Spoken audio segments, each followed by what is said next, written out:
Turuan ko kayo kung paano mag-install ng NBA Files JD Mod. Yan. Kailangan nyo ng app ng Zarchiver yan. Search lang natin dito yung Zarchiver. Yan. Pag na-search nyo, yan, naka-install na sa akin yan. Tapos, pag na-install nyo, open nyo. Tapos, pag nandito na kayo, punta tayo dito sa downloads. Yan, sa downloads. Pindutin nyo yan. Tapos, kailangan install nyo to NBA 2K24 JD Mod. JD Mod menu. Yan, sasend ko lang yung link sa comment. Yan, check nyo na lang, download nyo. Tapos, pag na-download nyo yan, long press nyo, tapos copy nyo o cut. Yan. Tapos, pindutin nyo tong back. Mag-back kayo. Yan, babalik kayo dito. Check nyo yan. Tapos, kakita nyo tong bilog na to, pindutin nyo lang yan. Yan, tapos yan, tapos na. Pag nakita yan dito yan, nandito yung may mga files na yan. Pag dinownload nyo, yan, check nyo sa comment ko. Yan, tapos, testing na natin siya sa NBA mod menu.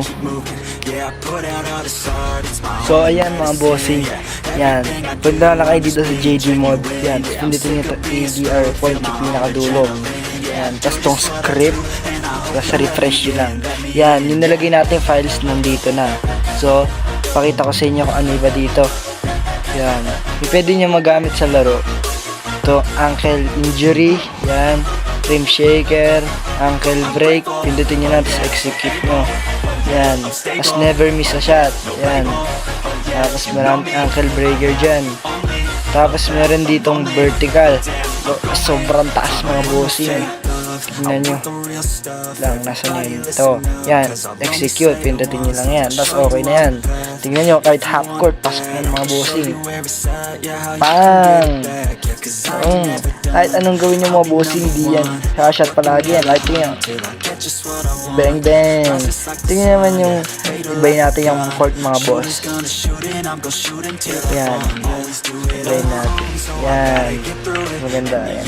Half court mga boss. Bang bang. Yan. Angas yan mga boss. May pa slow mo pa yan mga boss. Yan mga boss. Nakita yung mga boss lumilipad. Ayan. Yan. Download nyo lang yan. Tapos yan. Execute nyo. Tingnan nyo. Ang lupit mga idol. Yan. Subscribe na pala kayo. Check nyo yung account ko. Makita nyo yung mga NBA mod dyan. Yan. Marami akong mod dyan. Check nyo. Tapos, meron din dyan mga tutorial para mag-install ng mga mod sa NBA 2K. Meron din GTA dyan. Kung gusto nyo mag-download, check nyo na. Tapos, yung gamit ko lang JD mod ngayon. Nasa video, may video din ako. Check sa mga idol. Let's break it down for a minute. Susunod na lang mga bossing. Bye bye.